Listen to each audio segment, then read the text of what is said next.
and welcome to another edition of the show. How lovely with our very special guest, a glorious guest it is too. It's the birthday of myself. How are you? I'm very well. I thought we'd done all. We haven't done all this. That, but you disappeared. What happened? It all means I was showing it's your birthday. I was telling you about Fanny and Stella, wasn't I? Yes, you were. You were telling us how wonderful it was. So we had men dressed as women and women dressed as men. There was a singer who sang along. They were all having sex with each other. All of them with each other. Good heavens. Well, yeah, they were all mixing up, you know. But that was why I was quite relieved that there was this safety thing, you know, this social distancing. Because otherwise, how did the actors do that though? If they're supposed to socially distance, how many people are in the car? If they hadn't been socially distancing, it might have been embarrassing. Ah. I have to say that. No, it was all right. They were just telling the story. But the point was, one of the boy girls was married to this rich man. Yes. And she was in love with the other young man.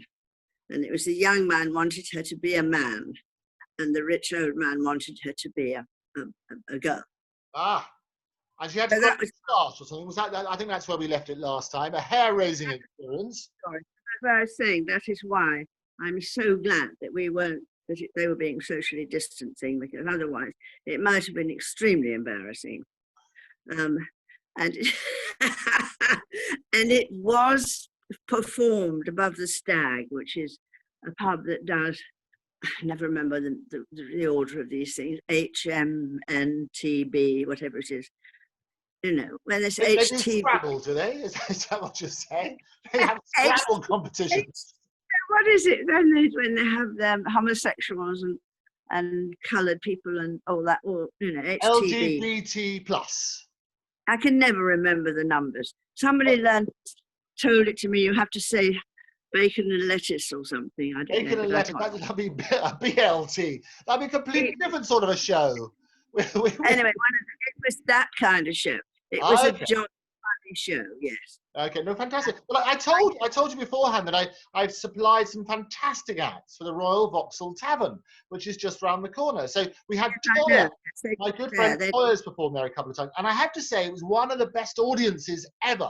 It packs them in, or used to pack them in, about 400 people. And the crowd they just lapped up every single song. So a great crowd down in Vauxhall. Well, these two obviously were performers, you know, they were drag acts, these two. Well, they're performers, drag acts. The thing was that they carried their drag act into real life. That was what went wrong. And that was why there was sodomy in the Strand. Yeah. So how long has it run for this? You mentioned it was press night last night. How long are they hoping to run for? Well, it's been on for a while in previews, but it'll be on till the end of August. Okay. But it might go on longer because it's terribly popular. Well, excellent. So not long to go. People want to get tickets. I'm so wet. There were 6 people in the cast, and the audience could only hold 20. Oh, wow. So they're not going to make a lot of money out of it, but they are working, which is something. Well, I think that's the point, isn't it? If we can socially distance, so 20 people, capacity crowd was 20 people in the audience, and 6 on stage, and I imagine a couple of tech crew as well. So it's about fairly balanced, I would have thought. And the MD, of course, as well. Oh, yes, of course. So you're about the same number on and off stage. There's always a lot of people involved, and there were a lot of people who were taking the tickets, and of course, as you go in, you have to give your name and address and your telephone number. That's one of the things you have to do when you go in and you weren't fresh, you know, and you've never been before. No, it's I didn't, because Bill. I must tell you this actually, because now you've got the lights behind you. All I do is get a shadow. I get a shadow, or a shadow of your former self. What I was doing was sitting down. I'm sorry. I'm making you work hard on your birthday. It's totally unfair. And the other thing about talking about working hard. There's a lot of light in this room. Because I love that room. I love pictures behind you. Is that you? Which right up pictures? there on the big shelf. But behind you, have a look. There's two pictures, 2 photographs. Just behind me. Yeah. There's one. Those are the little people. Little girl did my card, you see. That's me. Oh, wonderful. That's her drawing of me, yes. And who's that? Who drew that? The little girl that lives downstairs. Oh, wonderful. We have it's a Victorian house with layers, and I can't remember. There's a basement, ground floor. I'm the first floor, and then there's a sort of a double upstairs. You know, with 2 rooms. So, and there are different people on each floor. In fact, when I'm going into the light again, aren't I? What if I stand here? It's gonna be good. No, it's good. I can see. Well, the other photo. But what I love about Victorian places is that they've got really high ceilings, and right above that bookcase, and that wonderful drawing, I presume that are those 2 pictures of you, 2 photographs. Oh, the photograph. Oh, you mean up there? Yes, I can see way up there. Yes, there are pictures of me up there. Yes. Oh, fantastic. When were they taken? Last week. They're photographs. They're drawings. They're drawings. All right. Okay. Drawings. They're very live. They're a bit too high for you to get down. I don't want you clambering any ladders or anything dangerous like that. But they look superb. We'll look at those another time. Now, the other thing is that when you went along to see this play, and I know you were telling me that it's going to be the highlight on the eve of your birthday, you went along. It's rather like taking a magazine and reading it during the stuff. You went along with a book. I've seen the photos. I was delighted with that. Well, the reason I took a book with me because oh God, turn around again. What's it called? Not Valmouth. It could be Valmouth. What's the name of the place I was at yesterday? Can you remember what I said? Vauxhall. They're down in Vauxhall. Vauxhall. To get to Vauxhall from Hampstead, I have to get 2 buses. So the bus journeys are quite long, about half an hour each. And luckily, I can get out halfway and get the mask off for a bit. But I needed to read something because I couldn't, do anything else because, you can't talk or anything or eat anything or drink coffee or anything if you've got a mask on. So I was reading a book. I thought this is glorious. And I thought, when I saw on social media today, you said, can you see what I've got in my pockets? I was over it. It's fantastic. All over the press, they had... It was an accident. Out of your pocket. I know, out of your pocket. I was talking to some people because I knew a lot of people there eventually. Yes. When I got there. And I was talking to somebody and they suddenly said, oh, hang on, I think you just switched your microphone off. But yes, you were speaking to some people. What happened? I was just talking to some people and I didn't know he was taking a photograph. So, and it came up the next, today. I saw it. And first of all, I thought, what a nice photograph. I look so silly on it and I'm so bored with my face. So I thought, here's a new face I can have. And then I realized that in addition to having a new face, I've also got your book in my pocket. It was absolutely glorious. No complaints there. It was an accident, yes. Fortuitous. I thought you were looking at the children's picture. Oh no, I'm looking at both. Here we are. I'll put it up. Here we are. Look, here we are. Look, this is you. This is rather good. This is fantastic. So this is you. And if you look very closely in the as you say, in the picture. There we go. You can have a look in the picture. All those, the benefit of those who can't see at home, they've got the little glorious, the Andrew Eborn Book of Failure in the thing. So well done, you. The best. That wins product placement of the year. I'm so pleased to see it. Well, it's a good one. It's a good one. But that is the sort of trick one does. But I didn't.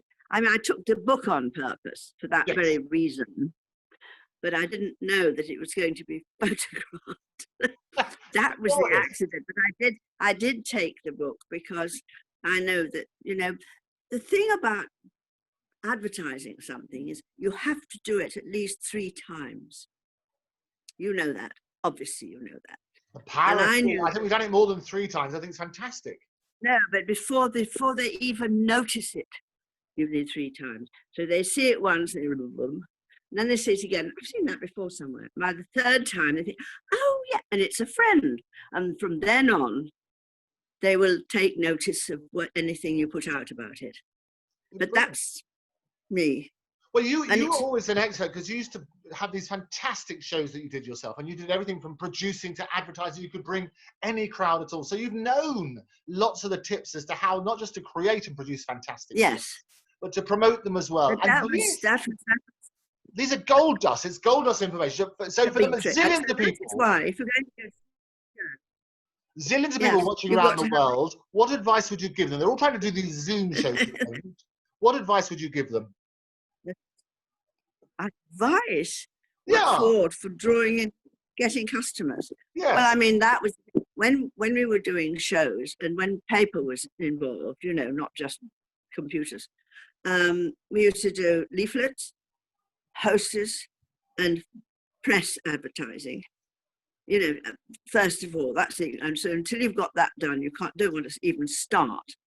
And after that, you know, you do, well, I mean, sometimes you hand out things and sometimes you go around people's houses and yeah, all that stuff. It was quite hard, but we did it. We always managed to do it. And of course, the other thing we did at the beginning of the shows, we made everybody into members. And they had to sign the book with their address and their telephone number. So even in those days, you were gathering data because you used to have the old, what is now the Water Rats pub, didn't you? It was the Pindar of Wakefield, which it should have, which was a shame that it changed its title. Yeah. Anyway, yes, I mean, we were all right with the Water Rats because we had Jimmy Perry, you know, who was our friend who was there at the time. But then did you write with Jimmy as well? Because he wrote fantastic sitcoms here in Britain. I mean, a legend. He did.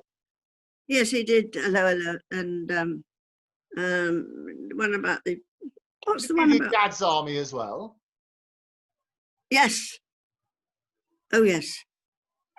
Yes. Because we just talk about it because that's how Ruth Maddock got in because of him. Yes, because she did the Welsh thing in the Aba Daba, yeah. Yeah, no, absolutely. And I remember you talking about that last time. And you said, was Sue Pollard there last night with you?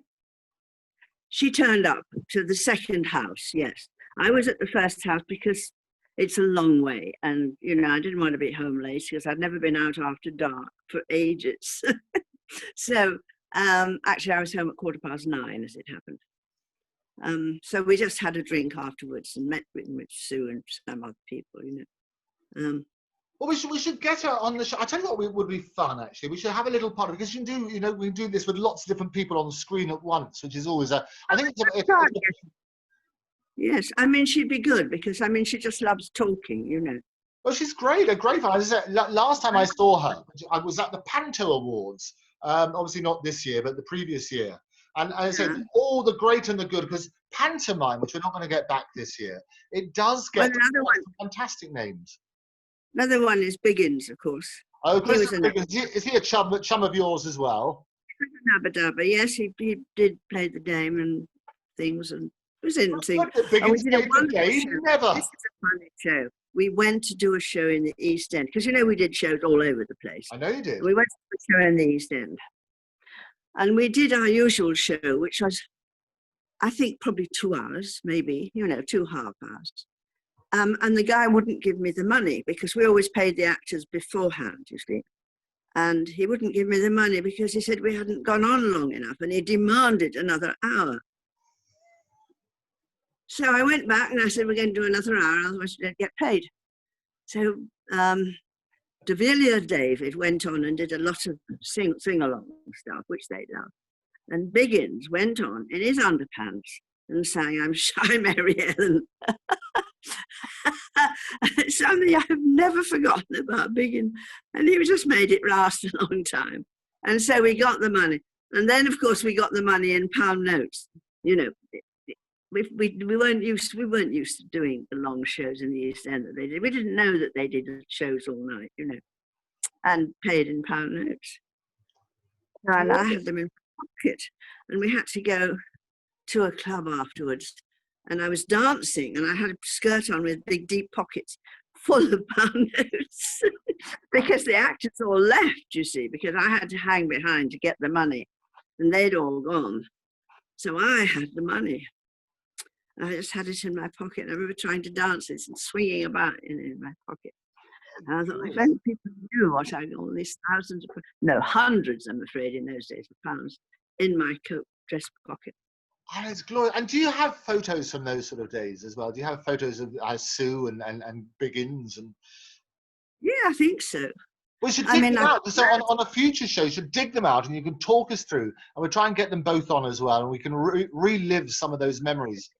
I don't know whether we can or not. I mean, I don't quite know how to do it, how to set about it, because they obviously have lots of people trying to get. Maybe Kevin could do it for me. You don't know Kevin Wilson, do you? No, but you mentioned, well, he was obviously involved with the show, more than involved. He was the. Well, what was he? Was he the producer? I saw you on his social media feed. Kevin is a PR man. Ah, well, PR people are very good at tracking people down. So absolutely. Well, yes. But he is excellent at it. But he's tricky. You have to catch him in the right mood and on the right day and with the right people involved. Oh, it's gone again. Sorry, what I keep doing. Hello. Yes, I can hear you. You have frozen. What do you keep doing? You obviously press a button. I tell you what I keep doing. My phone, because I broke my phone, yes. I put it in a little container thing, in a little file thing, yes. And I keep closing it up.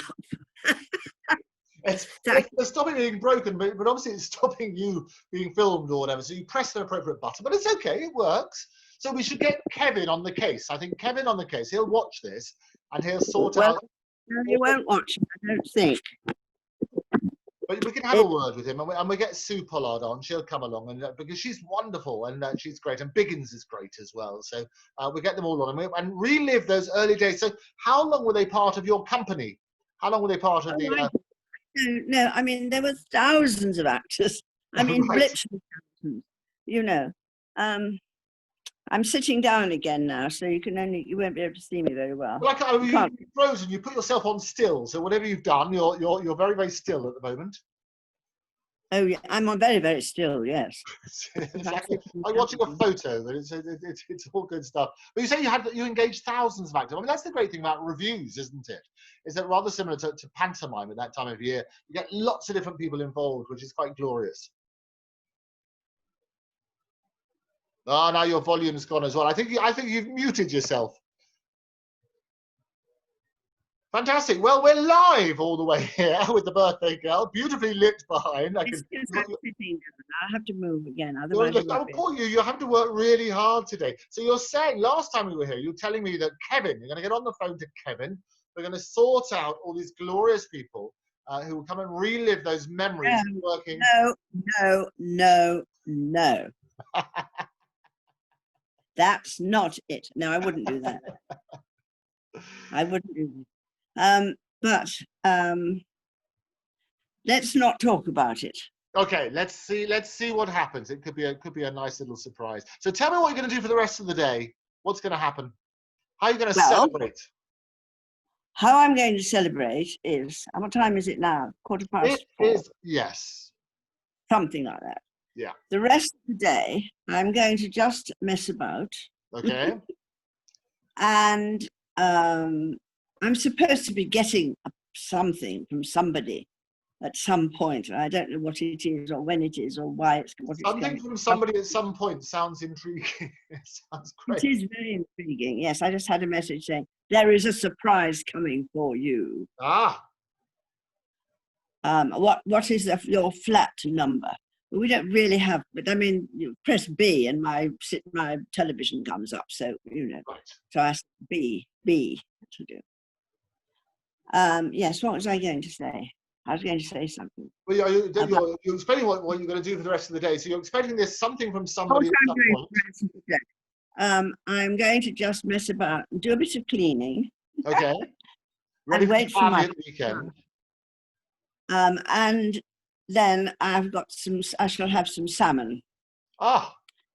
And the downstairs people who did a beautiful photograph of me, picture of me, yes. Have given me a little tiny cheesecake. Oh. So I shall have my salmon and spinach and things, and then my little tiny cheesecake. Oh. And that'll be my celebration. But my friend Helen, I think, is doing something on Zoom tonight because I was going to meet her for tea, and then her cat got something wrong with his pee or something, I don't know. She had to take him to the vet. So I was quite relieved, actually, because it meant that I would have missed you if I'd yes, gone well, out. you don't want to miss me. That's so sweet. But I'm sorry that the cat has got to go to the vet. And well, you're lucky the vets are open, actually. I should just stay at home all the time so that I can be there when you want to bring me up. Well, this is what I love. We can have guests could pop in virtually for you, and they'd be all appropriately socially distanced. There are other people, yes, of course. Well, I've had about 140 messages, I think. Good heavens. Well, what a joy. We'll put this out, and the other 1,000 people around the world will watch as well. I reply to them all. Good. Well, you're very good like that. Try something different for each one, yeah. Because I can't, but yes, because I don't. Most people just say, "Oh, thank you very much for all the lovely things," that everybody said. I don't see the point in that. So it took me until about 2 o'clock, I think, from first thing this morning, with a break for ice cream. We love it, and a break to come with the salmon and the cheesecake. Well, listen, I have a fantastic rest of the day. Let us know what the something from somebody at some point is next time you join us. And we'll try and get some of those guests on, and I'll act surprised when you tell me who they are. But don't think about that. I'm not even thinking. I'm not even going to mention it. It's just going to be a surprise. I never mention it again. No. I get a surprise from somebody at some point. I've had 1 or 2 thoughts in that way, but not those. Good. But not those. I look forward to that. Different ones. But I mean, I will just let you know. I mean, the people have got to be willing to do things, haven't they? Oh, absolutely. You can't make them willing to do them by telling them to do it. No, you're quite right, and you're very, very persuasive. So I reckon nobody would dare to say no to you, especially on your birthday. It's like a birthday present. Oh, people say no to me all the time. Mind you, I never ask. No, the reason they don't say no to me is because I never ask them anything. Ah. So get the chance to say no. Perfect. The subtle way of persuasion. You should write the book on it. We can do the book on how to publicize publicity and persuasion. I do tend to say no to things, though. I tend to say no to things when I would, be better off if I said yes to certain things. Well, it's good to be selective. Yeah. Well, I say no if I think it's going to interfere with me in any way. See what I mean? I mean, it's like doing the shows, people kept offering me large sums of money and they're saying, well, we'll do this show, but put somebody else in it. No way. Good heavens.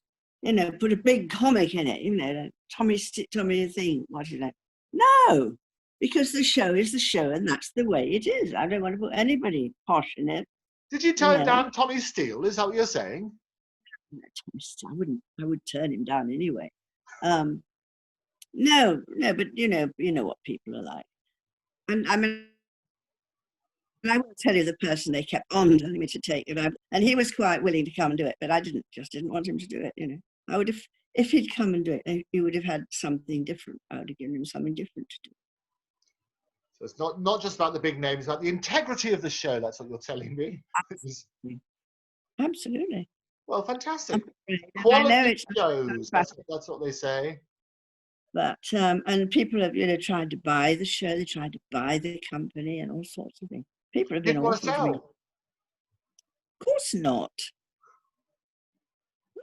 Why should I sell it? Stupid. I mean, I gave up an awful lot in order to do this job. I mean, I gave up Peter Hall and I gave up Doctor Who. Yes. I know, and we love Doctor. I remember as a kid hiding behind the settee when the Cybermen used to come on and those sort of things. Well, those Dalek things. Yeah. The Dalek things. Terry Nation invented those, didn't he? A friend of mine represents Terry Nation and the Dalek. Really? Yeah. Oh, right. Hancock. What they wanted was Hancock. Which Hancock? Well, Tim Hancock, who is the nephew of Tony. So Tony, Tim Hancock, I think we know him. Does he live in Los Angeles? No, he lives over here. He lives up the road from you, actually. He's a very good friend, Tim Hancock. And I remember he looked after Terry Nation. He used to look after John Sullivan as well, Only Fools and Horses. I mean, all the connections, some great comics and some great comedy writers. But there was a Hancock in America.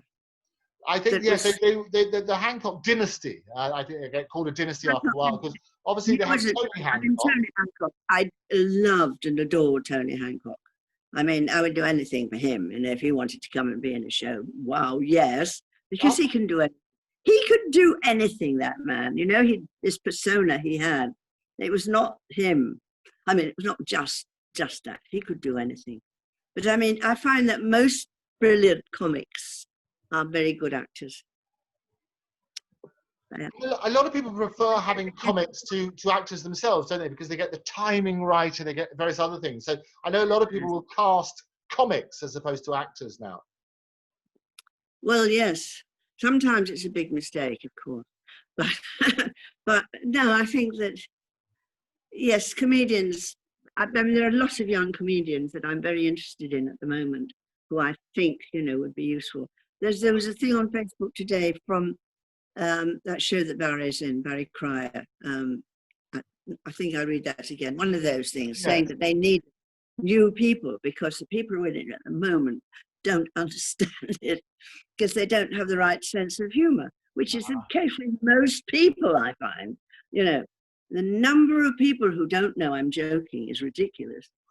But anyway, there's and we were talking about wonderful Bob, whose name I've forgotten, who's I think one of the funniest men in the world.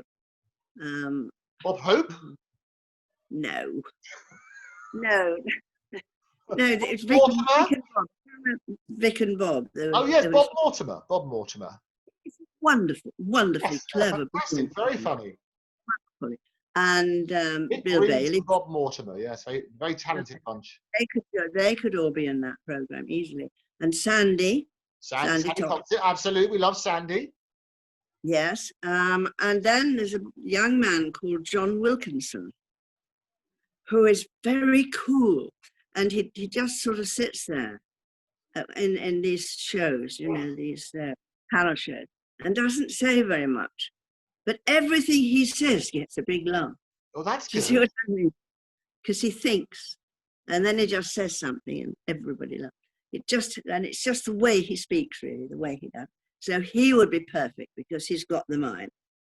You know, you've got to have the right brain to do that kind of. But they do stupid things. You get them on Facebook, and then then they think thinking about all sorts of very naff jokes, you know, that they do, and they're not right. They're not correct at all. That's not the idea. Anyway. But comedians, yes. I mean, comedians are good. I mean, and it's rather similar with in the magic world. They always say that the best magician. Did you know Geoffrey Robinson? Yeah, of course, absolutely. Was he a chum of yours? It was Aba Daba. Oh, no, really? Played the sword. Well, he used to come along to the Magic Circle, absolutely. Well, he was a member. And who else? Oh, there were loads of them we had in the Magic Circle. Oh, I can't remember their names. I mean, names, there's so many names, you know, to remember, and I can't remember. I remember Geoffrey, of course. Alan somebody? Alan Jackson? Yes, Alan Jackson. There you go. He's a past president of the Magic Circle. And there was also that man who did, when I actually played his lady, who escapologist, Larry Barnes, was it? Oh, Larry Barnes! Good heavens! Did you know Larry? I did once or twice. No, because he was a Pearly King as well. He used to do the old Pearly King act. That's right. And he came to do something once, and he didn't have his lady with him, so I said I'll come and do it. So he taught me how to get out of things, you know, which was. They tie you. So if somebody ties your hands together, you know how to get out. No, it's magic. So you're an escapologist as well. Use your muscles, Diet. You know that. Anyway, that was something I had to do. So of course I had to learn how to do it. It was easy to do. Yeah. No, it's very difficult. You mustn't say it's easy. It takes years and years of skill and dedication, and magic is what it's all done by. It's not easy. Amazing, isn't it? Yeah, I know. Far from easy. Well, I mean, it's not easy when you're a professional and you've done it for years. I've got very strong muscles, Okay. Flexible. Very good. Yeah. So, tell, for the benefit of those who weren't aware, what did you do on Doctor Who? I was going to be on the production staff. Actually, I was going to be the PR. Okay. Because what happened was, a friend of mine was the producer. He'd also worked with me on the Dales and the Groves, before the Dales, then on the Dales, and he became the producer of Doctor Who, and he just wanted me to be on the team. And what was the name of the producer? Peter Bryant. Peter Bryant. Peter Bryant. Peter Bryant. Very famous producer, absolutely. Yes. And then after that, he became our agent, because we wrote this sitcom and he was handling that for the BBC with us, for us. So he became our agent. And then he got interested in children's literature, and then he died. So that was him. Our other agent was our book agent, who handled the big Victorian songbook, and he died as well. So when Robin died, and everybody died at the same time. Everybody died. It's a happy tale, this one. I was sort of left, that's why I had to go review shows, because I was sort of left. But the Peter Hall thing was something to do with the opera house. That sounds ridiculous.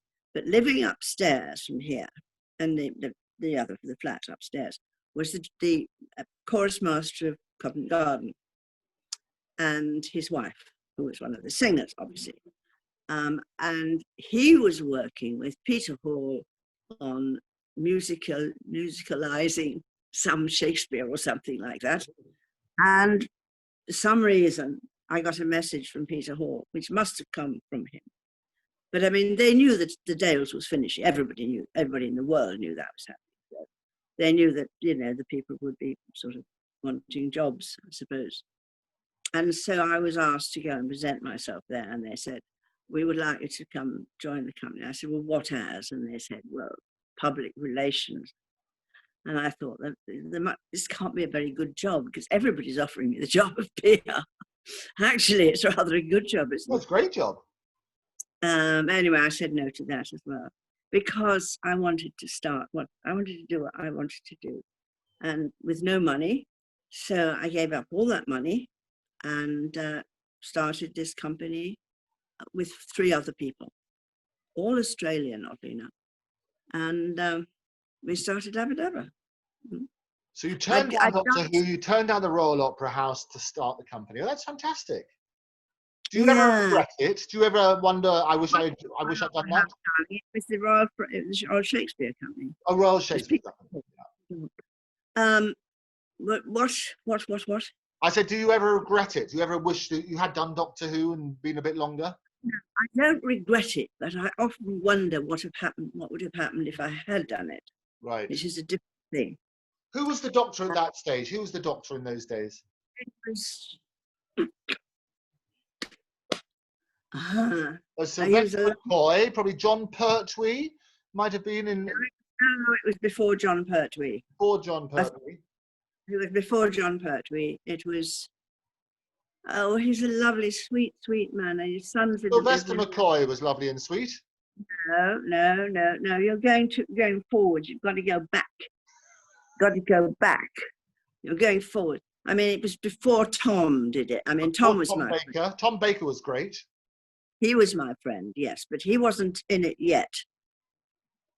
I did a show at the Old Vic with Tom Baker, and we had a tap dancer going around singing, "Who Stole My Heart Away?"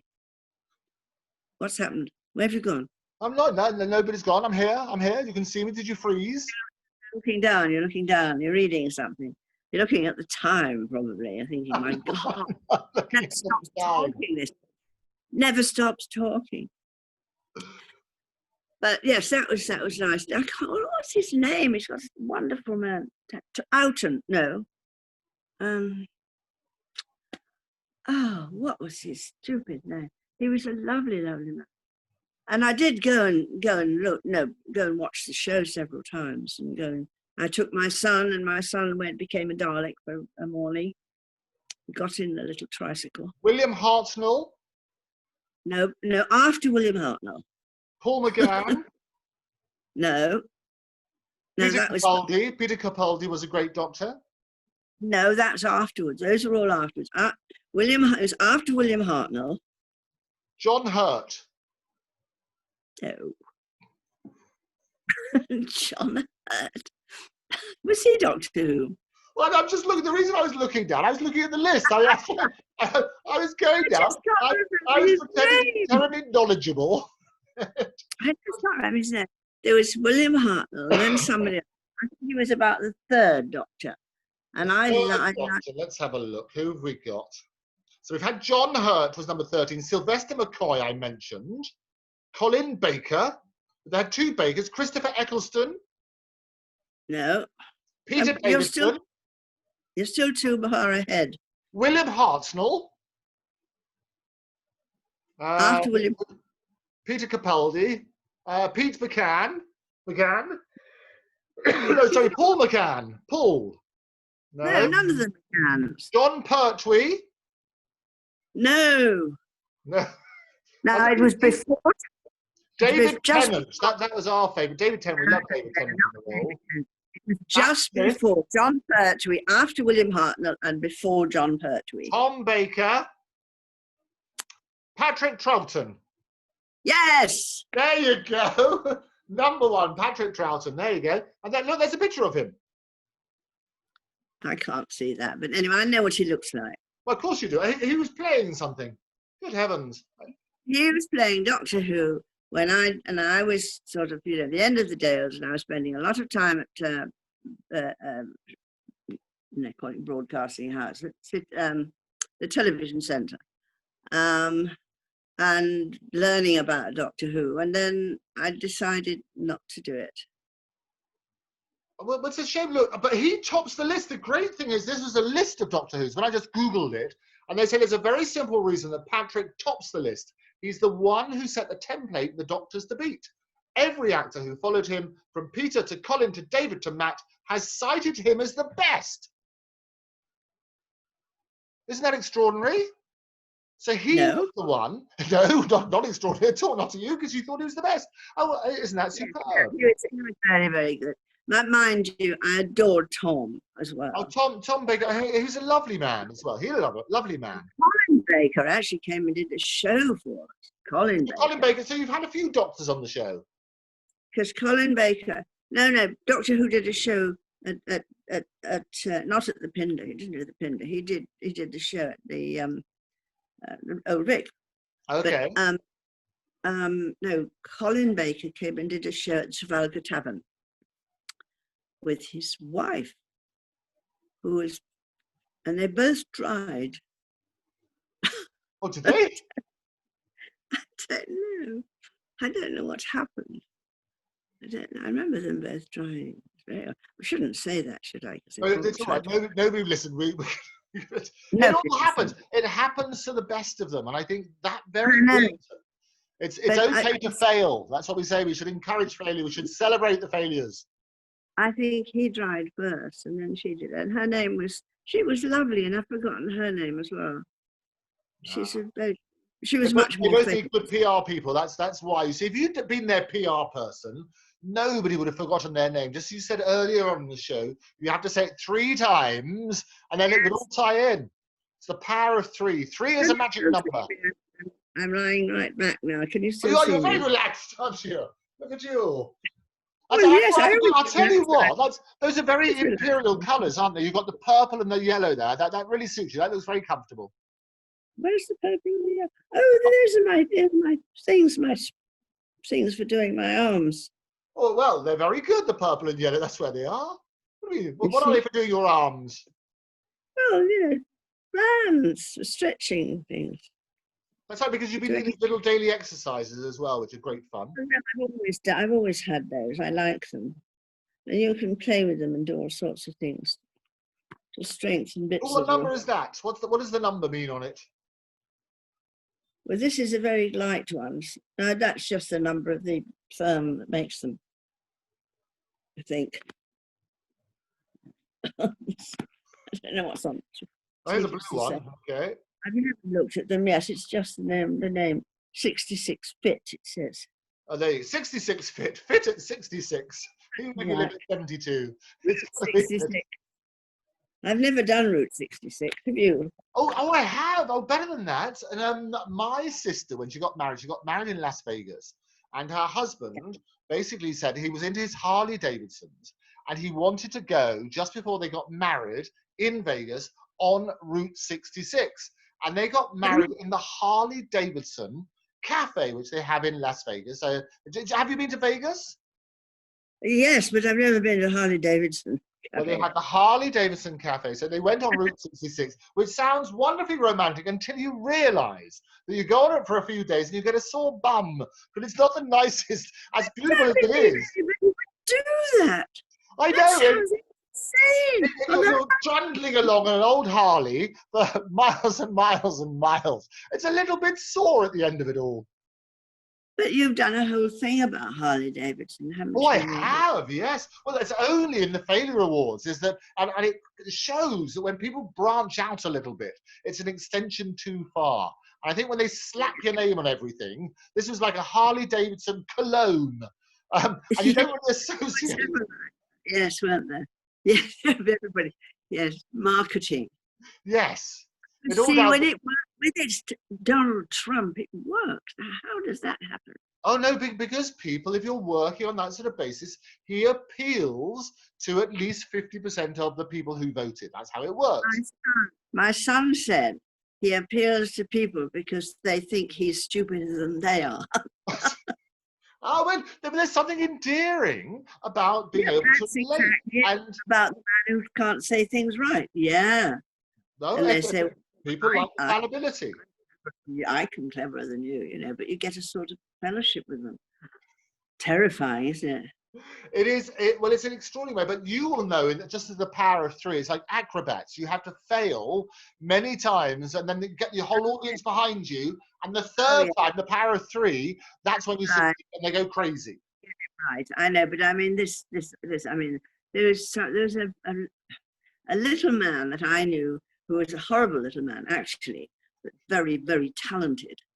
And he used to do three things. We used to separate them, we used to do one thing and then do it later on, and then later on. We used to do three wonderful things. I don't know why I said that, because he used to do the power of three, throwing up a ball and, catching it on his nose, missing it twice, that sort of thing.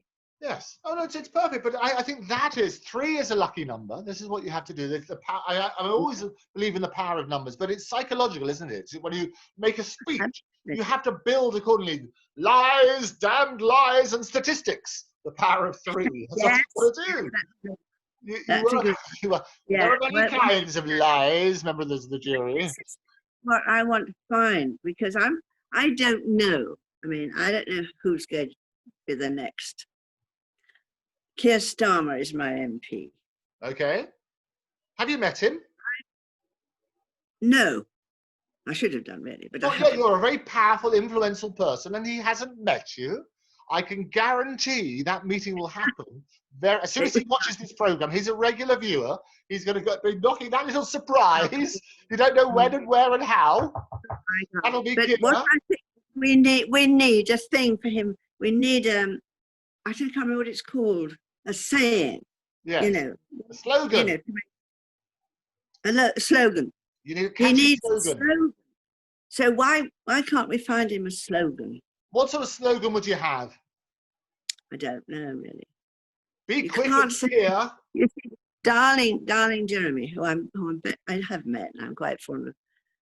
I mean, he's not the right person, but he's so sweet. Sweet Jeremy, not gonna sweet Jeremy. Sweet Jeremy Corbyn, JC. JC's right for me is what you should have had. You could have had your own. The other JC did very well. He had lots of followers. Still does. Yes, I mean, I think that was something that people were frightened of. People were afraid of him. He was too bloody clever. Not just clever, but good. Who, Jeremy Corbyn? Very good, yes, very good. He didn't, he was, you know, anyway, never mind. We mustn't do politics. That's Well, no, it's not terrible. politics. No, this is the power of three and working about PR value. We can make anybody sound good. I think if you, in the same breath as you're doing Trump and Corbyn and Keir and all the others, you know, Boris, we're all there. It's all about the message. It doesn't matter what your politics are. It's all about how you can package the message and that power of three. And as we say, so members of the jury want the truth, the whole truth, and nothing but the truth. That now becomes like a multiple choice, doesn't it? It's, which one do you want? Do you want the truth? And then which version of the truth do you want? So I think that sort of stuff is very, very powerful. But you're right, coming up with a message, a slogan, is really good. Yeah. Well, anyway, I sort of put it online and said, somebody think of a slogan. No, I haven't met him. But I mean, you know, it's so difficult. I mean, you know, everything's such a mess. But you see, it's not just us that's in a mess. It isn't just England that's in a mess. A lot of places are in a mess at the moment, for the same reasons that the people who are running the country don't quite know what to do next. Lots of them. That's why you need to surround yourself with experts, don't you? I mean, and a lot of it's the spin doctors. I think we've had enough slogans, haven't we? The spin doctors are the ones, those sultans of spin. They're the ones who dominate the headlines. They're the ones who give you a little sound bites. That's right. And they're the ones that sort of bitch up other people. Yeah, it's all tricky, and that's why I think actually you don't want a slogan. Although this is what happened. Make Britain great again. You know, we can do that. All those sort of things. Trump did that. Well, make America great. I know, but we are Great Britain. We had it originally, so we should reclaim it. Great Britain, yes, Great Britain. Make Great Britain. And we could put the number 8, you can see. You could have this instead of be modern, be down there with the kids, you know. We could do that. We could GR with 8 and Octopus, you know, 8 tentacles. All have a great good bit of tiger in there. I can tell you, and I'm changing the subject completely now because I think I should. That Robin and I made friends with an octopus in San Francisco Zoo. He was very sweet. He was called Armstrong. Oh, fantastic. Isn't that sweet? Yeah. But that was a long time ago. And they're very clever. They're very clever octopuses. Yes, I believe. They are. Don't they also have 4 hearts? 4 hearts. They didn't get the note about the magic number being 3. The legs are arms, aren't they? Well, there are 8 of them, but they're called tentacles. I don't know why they're called tentacles when there's only 8 of them. Yes. it's all the parent numbers. That's what happens. So we love it. But they're also really good because they can get in. Did you remember that one around the time of the World Cup?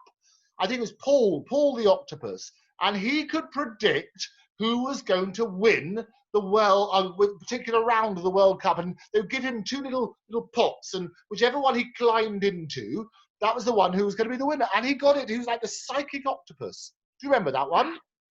No, I don't. Oh, well, that's around the time of one of the World Cups. A couple of World Cups ago. There's a what? I can't get interested in football. Oh, but that's okay. But you're interested in the story because it now dominates the news. I mean, all the people are not just nowadays. People are not just known for what they do, but all their social lives. You can predict the future, can't you? I can. I knew you were going to say that. How did you know? Of course you did. Yes. Well, and the reason we can predict the future is that people follow patterns. And in the same way, people say history repeats itself, but very few people learn the lessons of history, which is why I say what it is, it's predicting human behavior. And so far we've had, as you know, we've had 100% record of all the major elections, even when people didn't even think Trump stood a chance. I predicted that he would get the nomination. I predicted that he would dominate. I predicted Brexit. I predicted the downfall of Theresa May. I predicted all of these sort of things because things follow a pattern. I know. So what's going to happen to Boris then? Well, I think that it's going to be a very interesting time. I think Keir will need a slogan. I think Keir will come around and knock on your door because he's winning the mindset at the moment, isn't he? He's doing very well. Always. because if he does put one step wrong, then it goes down. And of course, Jeremy, there's so many people who are in love with Jeremy that they want him. I mean, why now? I mean, why don't they? Well, he can't come back now. No, I don't think he can come back. That wouldn't work. I have to say, whatever your views are, I think people will go back today. She was my stage manager. She's a terribly bright girl, but a bit still powerful. She's sort of gypsy person. Sorry, I shouldn't say that. But anyway, and I said, I said about Care, and she said, "Oh, you can't have anything to do with him." No, I said, "Why? What's the matter?" She said, "Well, I mean, Jeremy, he's wonderful because he's so good and he's so good." And they all defied him, all said he was anti-Semite, and she was really angry with me because I even mentioned the name Keir. And then something else. What was the other thing that happened? Oh, I said, yes, I was thinking about writing this story, and the person, the young boy in it was going to be, was because of her. Not because of her, we wrote about it before her, but he was a gypsy anyway, or gypsy background. And then somebody had said, "Why didn't you make him black?" You see, because, and she nearly went mad. You're a white person. You've no idea what it feels like to be black, she said. So, and then hung up on me. And so the next, that's part of the problem. You've got to have the dialogue. I've said before, it's going to be jaw, not war. I think the dialogue is important. Oh, dialogue is essential. Absolutely essential, isn't it? Yes, but I mean, it was Jeremy who did all the dialogue, wasn't it? Because he will talk to anybody, and that's what got him into trouble. Well, yeah, I think you have to predict, and you can predict what the social reaction and the media reaction will be to certain situations. Because it's rather, I mean, the thing that always spreads more than anything is fear. As soon as fear strikes, then that's what happens. So we should have stop fear, vote Keir. Stop fear, vote Keir. There's your slogan. That would work. Put it on Facebook and see what happens. And you put it on. You put it on. You can pretend it's yours. I love it. It's going to be good. No, I never pretend it's mine. But we came up with it together. I think, but fear is the one that spreads, doesn't it? Because the media, it spreads more than anything. I know when I was a child, which was a very long time ago, I heard stories about the general strike, and my mother's brothers used to go and drive buses and drive trains and do all those things because somebody had to do it, because the people who were supposed to do it wouldn't do it, And so I got the impression that the working classes were really horrible people who just refused to help out, And so my mother's brothers had to run in and do it all, and be brave, be Robin Hoods. So that was bred in me from being very little, And of course, they were all Tories. Oh, everybody was Tories in those days. But I'm not a Tory. I gather from your references to the people you like, particularly Jeremy. It's got to be good. I do like Jeremy, yes. He's a very sweet guy. I mean, the thing I like about him is because he loves the theatre. And you go and see a show, and there he is, little Jeremy. Little Jeremy. That won't win votes. You can't call him little Jeremy. You have to be, as a leader, you've got to be strong. That's the problem. That is the trouble. He's obviously too gentle. But anyway, he came to an equity meeting and talked, and God, he was brilliant. Oh, I mean, everything he said was so good and so true, and everything. Oh my God, this man! But I mean, that was a long time ago. Well, we should get him on the show. I'm not allowed to say that. We'll have it. Should be fun. Oh, there's an idea. That is somebody we might be. Well, let's do that. No, we love it. I like the idea of discussing it. If I say I'll do it and I don't do it, no. I'm holding you to nothing. It's your birthday. You're allowed on your birthday. You can say whatever you like. I can't do anything. But I mean, just think how in the old days, I could have got so many wonderful things. trouble is people have died a lot. An awful lot of people have died. It's so inconsiderate of them, isn't it? We have a show to do. You know, they should. They could be here now talking to us. It should be fun. I mean, but you know why they died? I'll tell you exactly why people of this particular generation died. 2 things. One, cigarette. Make it 3. What's the third one? I don't know. I'll think of one. Right. So there's cigarettes. Yes. Alcohol. Well, those 2 are the main ones. Yeah, cigarettes. And the third one, because we've got to do the power of 3 in this show. Cigarettes, alcohol, and stress. So stress is a massive killer. Yeah, but the people that I know who drink and smoke don't seem particularly stressed. Oh, no, that's because they're drinking and smoking. No, those who don't drink or smoke get more stress. Anyway, so there is a risk. Stress is a killer. It's like heart disease, obesity. Health is a big, big killer. This is what people need to be healthier now. And they all say about lockdown, you've got to be one of 3 things. One of 3 things in lockdown. You're either going to be a drunk because you drink too much, you're going to be a hunk because you're working out too much, or you're going to be a thunk because you get to put on too much weight. So you're a drunk, a hunk, or a thunk. I've got too much weight. But no, you always look wonderful. You always look wonderful. I put on too much, but I've lost weight, and there are ways of losing weight. Are there? Tell me.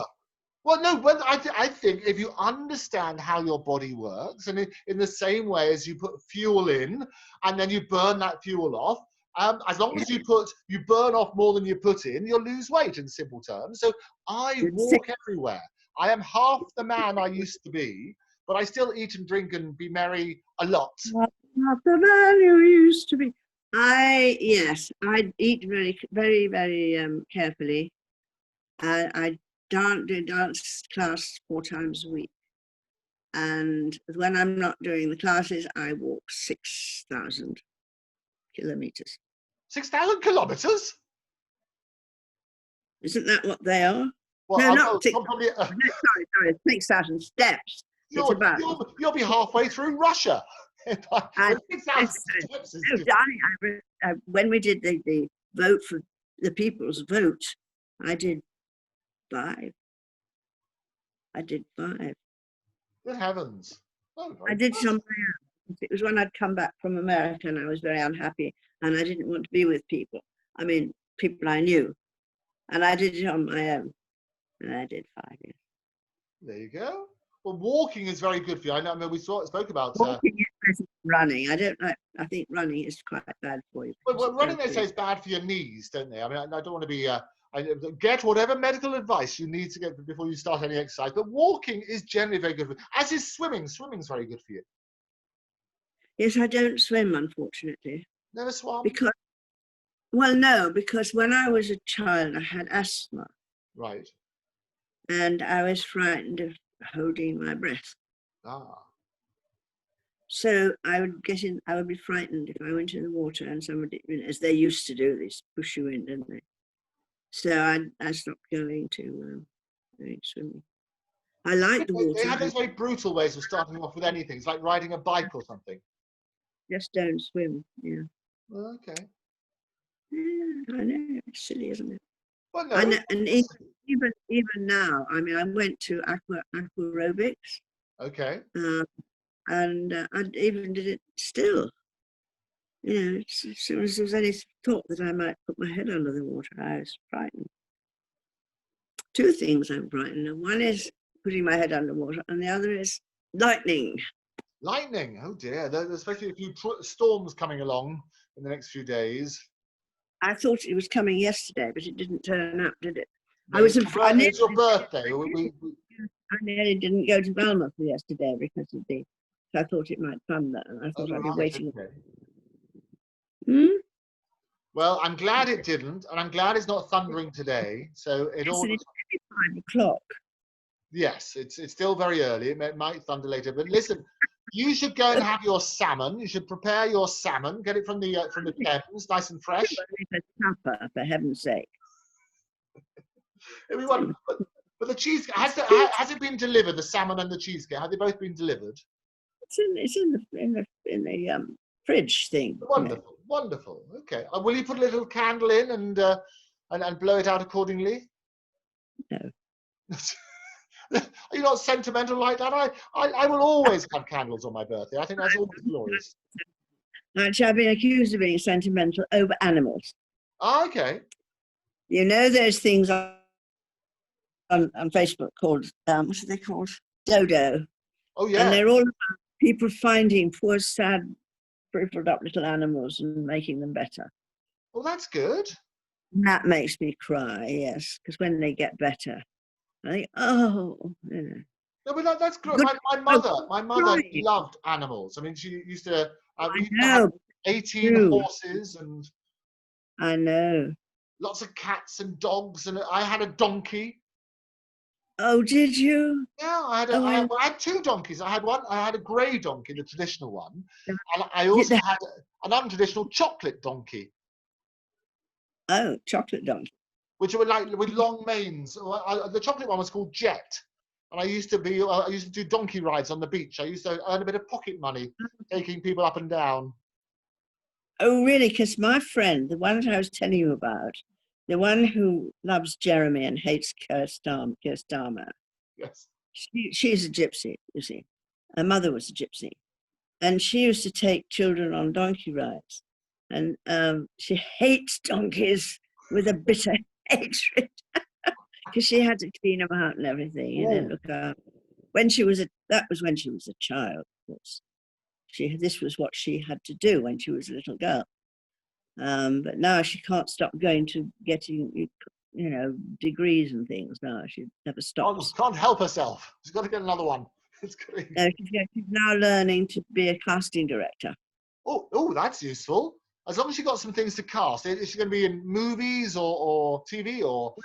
She started off. She was my stage manager at the Contemporary, and then she went and got a degree as a stage manager. She went to RADA. She'd already got a degree in drama, so she went to RADA and got a degree in stage management, which took a long time. And then she started. I kept getting her jobs all over the place, which was nice, you know. And then she went up north and stayed up north. And she was just telling me the other day she's now going to be a casting director. Oh, well done. So yes, she will be very popular. Casting directors never ever have to buy their own meals. They get so popular. It's going to be good. So when she was a child, she had to look after the donkey. Oh, well, I love my donkey. I had another one. The other donkey was called Simon. I think donkeys are adorable. Yeah, they are adorable, and there is a donkey rescue as well when donkeys get badly treated. And that's a great cause. But we're doing that in memory of my mother. We're doing this fantastic. We got lots of money for the conservation for the zoo. So she's going to have a bench, which is going to have a little plaque, and we're going to put it by the big cats because she love her cats. Oh, that's very nice. It's a good idea. Yeah, well, it's nice, isn't it? And I think if you in memory of Valerie Eborn, that's what she would have much preferred, rather than just lots of flowers on her funeral. She would have much preferred something which benefits animals. Yes, much nicer. Well, you know what we did with Robin's funeral? What was that? Because that was he loved daffodils. Okay. He loved anything yellow, like, you know. Because he was brought up in Hollywood, of course. He was, you know, one of those Hollywood children. Anyway, he loved.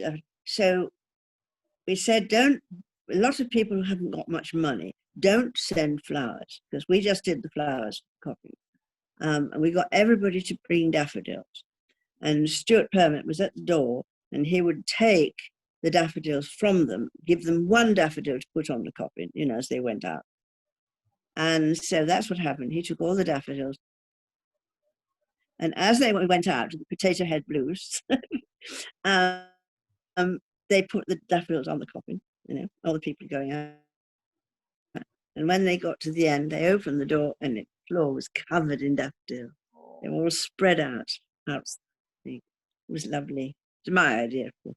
No, of course. Well, no, beautiful ideas and a lovely carpet. I also started something, as I told the man who was taking, you know, being the person who talked at the beginning. I said, for goodness sake, tell them they can clap. Because so many times you go to a funeral and somebody sings a song and everybody just, nobody does anything, you know. Anyway, we started the fashion. So then now people do clap at funerals. And I think that's right. And we very much worked on the same sort of principle. We wanted a celebration of life is what you want, isn't it? Yes, that's what it is. That's what it, and a very sweet one happened to John Gould, I think it was. And they did the thing with the coffin going out. Everybody clapped as the coffin went out. And then the coffin came back, took a bow. Everybody clapped together. So, I mean, that's so sweet. Right. So fun. Oh, I love it. One more time. I think that's what James Brown did as well with that fantastic song. I think he was about to disappear, and then one more time he came back, and it worked on that. Yeah. But it was funny with the coffin. It was really funny. It's wonderful. Well, it's been, as always, an absolute delight. We sowed the seeds for many, many more programs, which I love, and we'll see what happens in this space. But enjoy your salmon, enjoy your cheesecake. And I got to do the review to the thing last night, you see. Oh yeah, you've got to write that up as well. Yes, we'll have a look at that. I think that would be fantastic. And good luck with that. I think people who want to go and see it, it is down there in Vauxhall. The details will be out. And it's at the Eagle, but I think it's probably booked up to the end. But I mean, what I think is that if it is booked up to the end, they ought to do some more. Yeah. I mean, because September's usually quite good weather, isn't it? Oh, especially nowadays, we have no ozone layer, so we're going to guarantee September. You know, it's not going to get, you know, horrible in September, so I think they could go on with it. They should do. I think any entertainment at the moment, people are desperate to get out there and do things. So if they can work something out, I think it'd be great. People love drag shows. So anything about drag and about that, people love it, except people who hate it, you know. Obviously, there are people who hate it, but not so many. But the audiences love it. They really do. They love drag shows. Absolutely amazing. Well, I think they should. I think you're right. They should keep going till September. We get all of them. Well, we should get them on the show as well. Then anybody this will be the show to beat all shows. And it should be fantastic. They should come along and finish with a song. First of all, yes, all right. I've got ideas. I've got a few ideas. Okay. I love your ideas. I look forward to bringing them to fruition. In the meantime, have a fantastic rest of your birthday. Thank you for sharing it with us. Well, I'm just going to have my supper, and I think my friend Helen is in something on Zoom tonight. So I might look that up, see what it is. I don't really like much. There's some things I do like what they do. There's a company that is very good. Michael McManus. He's very political. Do you know Michael McManus? I know who McManus is. There was a wrestler, wasn't there? No, but he's not the wrestler. He's not that. That was Mick. Michael? Mick is short for Michael. Yes, I know. This one is Michael McManus. Okay. And it's his photograph. I tell you, the thing is, his photographs, it's a bit like you, actually, in a way. Well, his photographs, is one of him with Margaret Thatcher. With Margaret Thatcher, yes.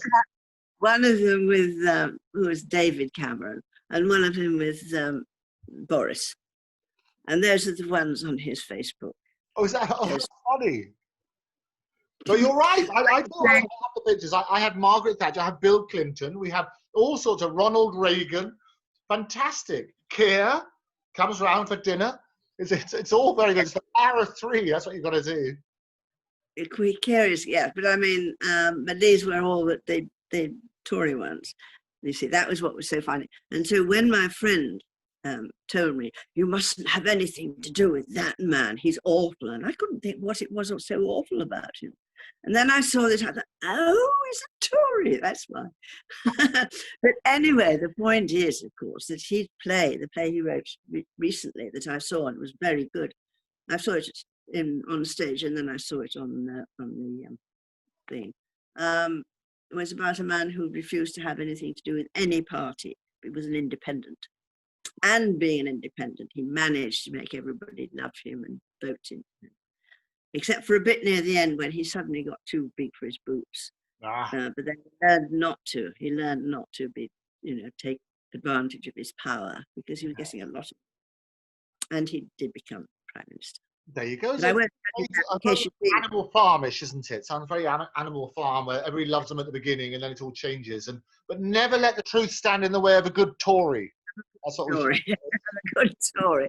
That's nice. Well, anyway, I'm sorry I told you that he won in the end, because you might watch it one day and you'll know the ending. I'll forget you told me that. Well, I won't. I wish I didn't have such a good memory sometimes, because then I could watch a movie again, and I like to be surprised, you know. But the trouble is, once I've seen it, I sort of remember how it's going to end, even years later. I don't pay much attention to film. I think my attention wanders quite a lot, I think, because I miss a lot of things. What was that? What? Did you say that? No, I do.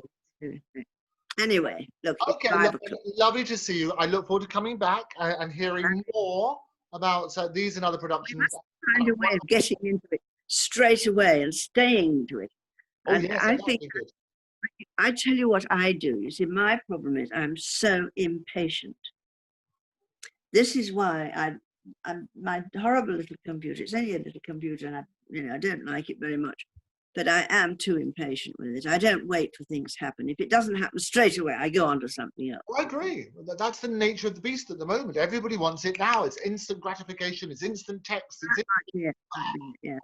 But anyway, I think that's why things go wrong, because it's trying to do too many things at once. It's a poor little thing. It's like, but you said that. Oh no! Now you're saying this. No, that's what it's saying to itself, and getting all mixed up. But I mean, when I'm trying to get into your thing, I do mess about. You see, I shouldn't do that. I think you keep pressing.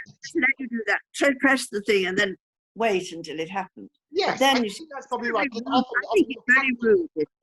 This is rude. I find this rude. Please wait. And something about your something or other, your boss or whatever it is, it will be trying to get through to you. We'll be getting through to you in time when they're ready. You know, that's rather your boss, but yes. I don't say exactly that, but something like that. You know, and you think, you know, that's what it comes up every time when you say, what is it called? I think something. They're a host. I think they're a host rather than a boss. Your host is will come when he is available. Or he or she or they will let you in when they're ready. Yes, we will let you in when we're ready. I know. If you want to. It's awful. Very rude. Anyway, all right. Have fun. Enjoy your salmon. Enjoy your cheesecake, and enjoy the family when they come and visit you once you've hoovered. But they're not coming till Saturday. I know, you've got plenty of time. It's going to be good. And a glorious 12. You made the glorious 12 even more glorious. Thank you so much. All right. Thank you. Take care. And I'll see you next time. Yes, whenever that is. Whenever that might be. When I let you back in, that's what it will be. When you let me back in, yes. It's so fun. Take care. Goodbye. Bye.